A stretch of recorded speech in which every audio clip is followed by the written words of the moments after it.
The 2026 Dietary Guidelines for Americans was just released on January 7, 2026, and it seems like it's all everybody's talking about.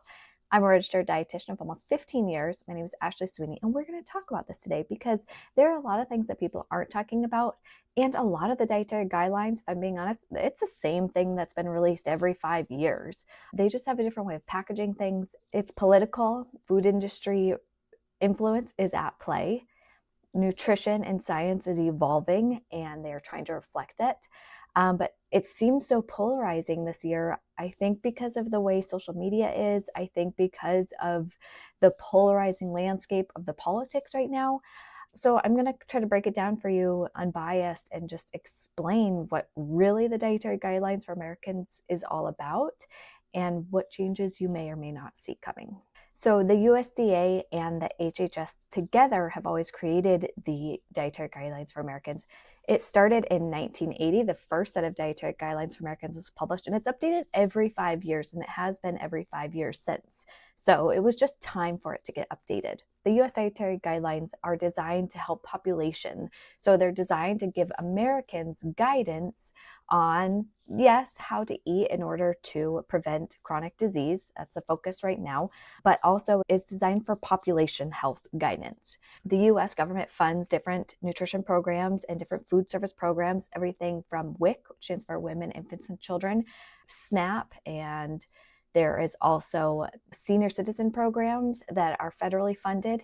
These programs will all be impacted by the dietary guidelines, and that's dictated what is recommended in those programs, how food is distributed, and what food is served in those programs, how food menus are created, budget for those programs, and priorities for those programs. It's not individual nutrition guidance. It's not meant for medical advice. It's really designed for more population guidance.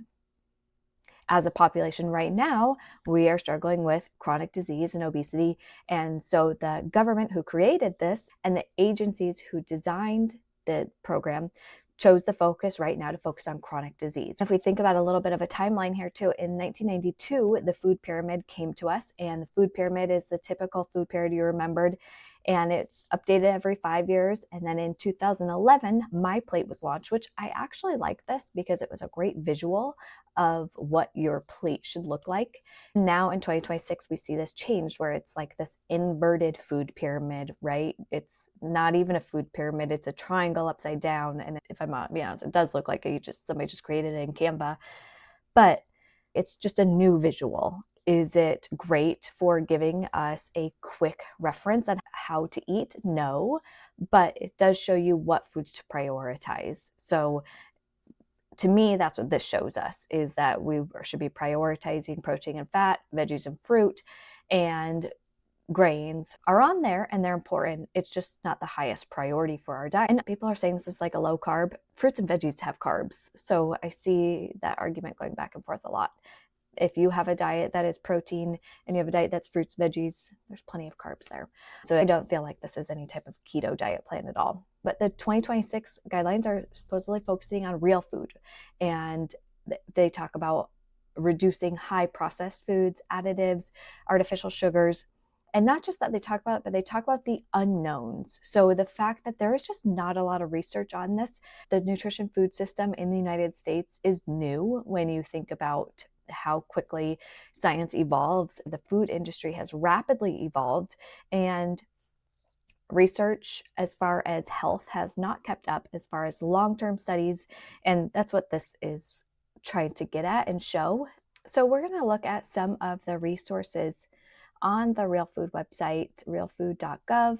We're going to talk about some of these appendices here because I think this is something not quite talked about either.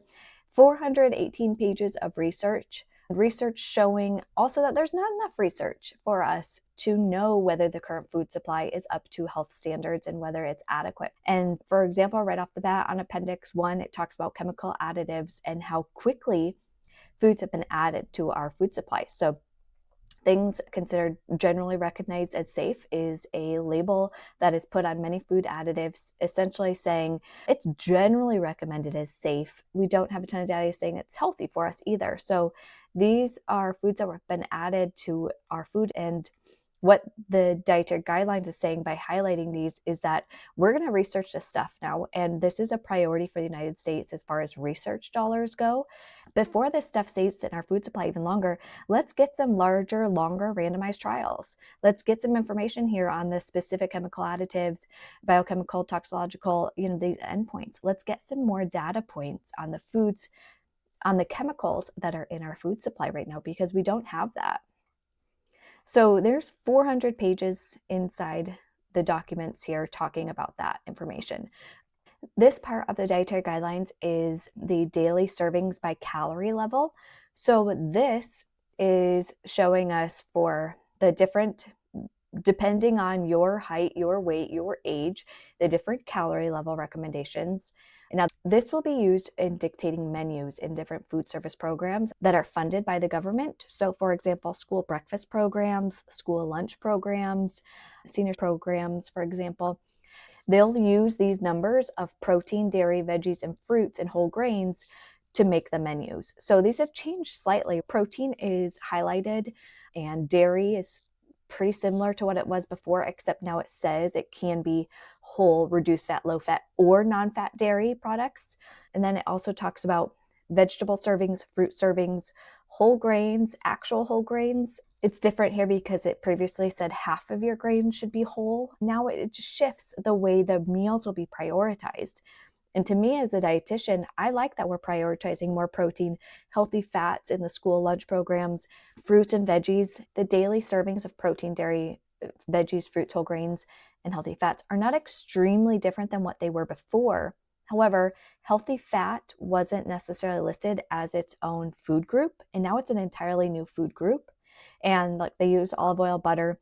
In some of the other texts, they do use things like tallow. In an overall balanced meal plan with something that has more fiber and less added sugars, I don't have a problem with that as a dietitian. So I think this page here is really telling because that'll show again how federally funded programs are forced to spend their dollars, and a whole different conversation. And it's really important. I'm not trying to mitigate how important it is, just to talk about cultural differences, though that's then usually up to the school district and modify the menu to match different cultural preferences. So let's look at what's next. The message within the welcome message for the dietary guidelines says it's just simple. Eat real food. It's not simple. We know it's not. It is so not so simple as just eat real food. But if we are trying to get Americans back to eating protein, dairy, veggies, fruits, healthy fats, and whole grains, I don't have a problem with that. So they talk about how eating the right amount for you. So it's really important that everybody take personal responsibility. And that's also not new. Different dietary guidelines have said this in the same way, just differently. This idea of personal responsibility is not so simple, I think, because, well, you assume that if people know better, then they'll eat better, but that's not always it doesn't factor in accessibility, budget, so much more that comes into play.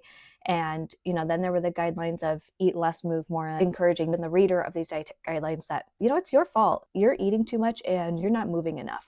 So it's just not always as easy as taking personal responsibility. And I think here, when they're trying to change the entire food system, we're moving in a better direction. So we look back at this page, prioritizing protein at every meals.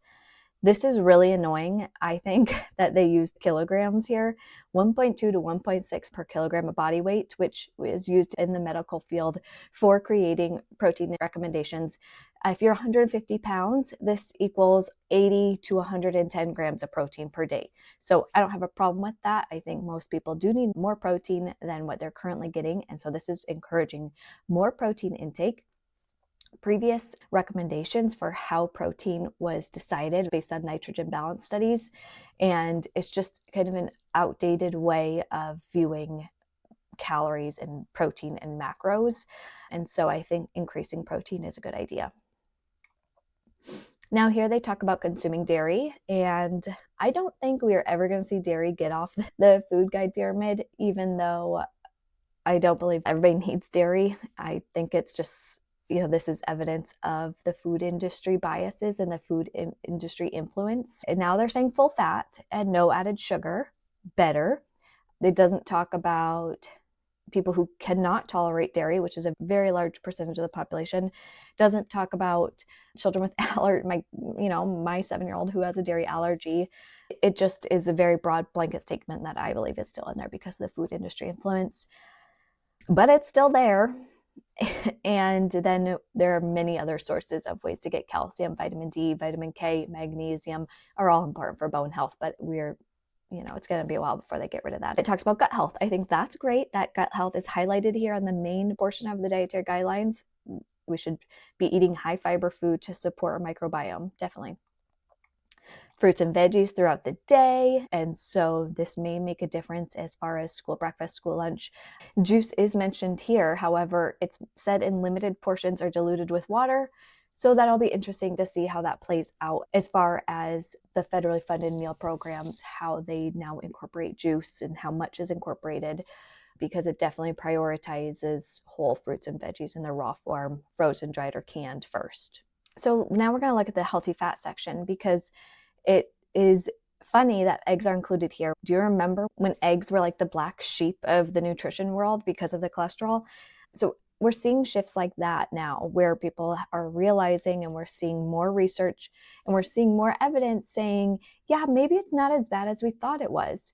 So I do think it's interesting they included butter or beef tallow. Beef tallow seems to be an interesting thing to put on there, whether that's trendy or whatever. But I agree with a more healthy fats in the diet. And a lot of people are up in arms about the 10% from saturated fat. It's just confusing because in the past, it has always been about avoiding saturated fat. But I do agree that this is moving in the right direction because they're talking about more high quality research is needed to determine what types of dietary fat is best for long-term health. But right now, research is mixed. And so they're saying, don't avoid healthy fats. Okay. Don't be afraid of healthy fats. Okay. Focus on whole grains. Fiber is super important. I wish they would say, eat 25 to 30 grams, but that's okay. It's just prioritizing fiber right now. I think maybe down the road, we'll see them actually give a number for how much grams of fiber to be eating. But right now it's great in there that they're reducing highly processed, refined carbohydrates. I mean, I know at my kids' school, they could still get just white bread pizza. So that'll be changing. I like how it talks about limiting highly processed foods, added sugars, and refined carbohydrates. I really like this because that's the way I try to follow and way I encourage clients, my own family, how we eat is limiting processed foods, added sugar, refined carbohydrates. But that is also where research points to added chronic health diseases. And if you want what research they are using to look at that, you go back to the appendix and you will look at what research the committee looked at to make these claims. Next, we look at the limiting alcoholic beverages. Previously, it stated no more than 2 drinks for a man per day and 1 drink for a woman per day. And now it just says consume less for overall health. I think it's interesting the known carcinogenic effects of alcoholic beverages, but they have chosen to remove an actual number and just say less for better health. Sodium is essential here for the general population, and I agree. It's not saying limit sodium, and it's not saying avoid sodium like past recommendations have. It gives a number and how highly active individuals may increase the sodium. There are some other recommendations in here about specific populations, so you can read through this, but this will change guidance, for example, for programs like WIC, which is for women, infants, and children, about introducing high allergenic foods 4 to 6 months. A lot of this stuff is not new. It's just now going to be official for government recommendations in those government programs, and we'll see a trickle-down effect from some of that.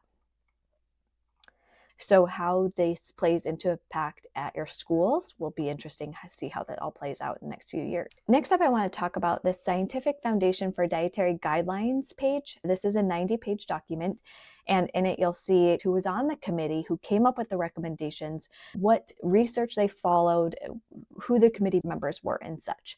On the realfood.gov website, some of the first things that as you scroll through the website talk about are transparency and real food and all this stuff. So they're trying to keep that transparency open. It's really interesting for these politicians, but it's here, it's documented this time.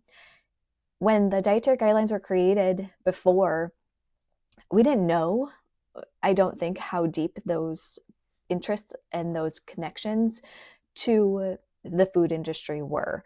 Well, remember, the Dietary Guidelines for Americans were created by the USDA and HHS. The USDA, they have two main jobs. This massive organization does. Their main job is support and stabilize U.S. agriculture and promote public health and nutrition.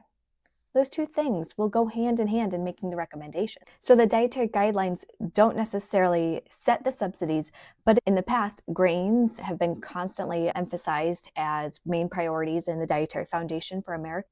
And this supports the large-scale operation of corn, wheat, rye, etc. So then these crops and these farmers receive subsidies for things like making it shelf stable, easy to distribute.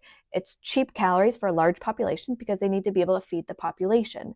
Essentially, the dietary guidelines signal what foods the government stands behind. It influences long-term agriculture. It shapes what ends up in the schools, food assistance programs, and indirectly, kind of directly, affects what's affordable and what's accessible to the population. So it's not just health advice, it's economic guidance. And I think people are missing that. So we're going to look back at who is on the foundation. What it has here is the subject matter experts, that's the SME. Ty Beal, I looked up some of these people, and a lot of them are professors, medical providers. So Ty Beal, for example, he's a member of the World Health Organization, technical advisory for the Group for Healthy Diets Monitoring Initiatives on Metrics of Diets of Healthy Children aged 2 to 19. Okay, let's just keep going here for a second. Benjamin Bickman, this gentleman, he has a book. He receives royalties from the sale of a book about insulin resistance. So J. Thomas Brenna, very interesting because they have financial relationships to the Global Dairy Platform, the Global Organization on EPA and DHA, recommendations for omega-3s, Nutrica. He is on the National Cattlemen's Beef Association, Texas Beef Council. He does consulting and research grants for them. He gets funding from General Mills and the Washington Grain Commission. He also has financial ties to the American Dairy Association, has a patent for some short chain or branch chain fatty acids prevention. Let's look at somebody else here. Michael Gorin is an advisor for an infant nutrition company. More infant nutrition and gut health supplements for infants and children. Very interesting. He's author of a book called Sugar Proof. He's also chairman for the Atkins Foundation. Okay. Donald Lehman, financial connection to the National Cattlemen's Beef Association, Dairy Council, and does functional medicine for consulting. Heather Leidy has financial ties to General Mills, the Cattlemen Beef Association, National Pork Board, General Mills again, and Novo Nordisk. Okay. And this person gets no consulting fees, but has listed a lot of different talks that she's given related to the dairy industry, around milk fats. She's a speaker, it looks like. So she's, again, that subject matter expert. And there's also a Jeff Volek, a co-founder with equity stake in Virta Health. Let's look up what Virta Health is here. Oh, interesting. Sounds very familiar to the theme here. Weight loss, A1C, diabetes. Okay, weight loss and diabetes support. He's on the advisory committee for a natural food product and authors from a royalty from a book. Jeff Volek, what's your book? Low carb book. Okay. What do you say about that, right? It's just super telling, and it's not new, I guess is what I'm trying to tell you. It's not just this round of political organizers who have been doing this. These board committees who also have financial ties to industry have been in this from the very beginning. If you ask anybody has financial ties to the companies, the organizations they work with, but what bias does that show to the advice that's given? And it is very telling to the way the system works. If that's not the biggest takeaway, I don't know what is. I think we've covered quite a bit today. I'm going to wrap things up from there because we could go on and on and on, but I would love to know your comments. I'd love to hear what you think of the new food pyramid and the 2026 Dietary Guidelines for Americans. What do you think of this video? What questions do you have? Thanks for being here. Make sure you're subscribed to get future videos. And I'll also put my link to my weekly emails below so that we could stay in touch outside of YouTube.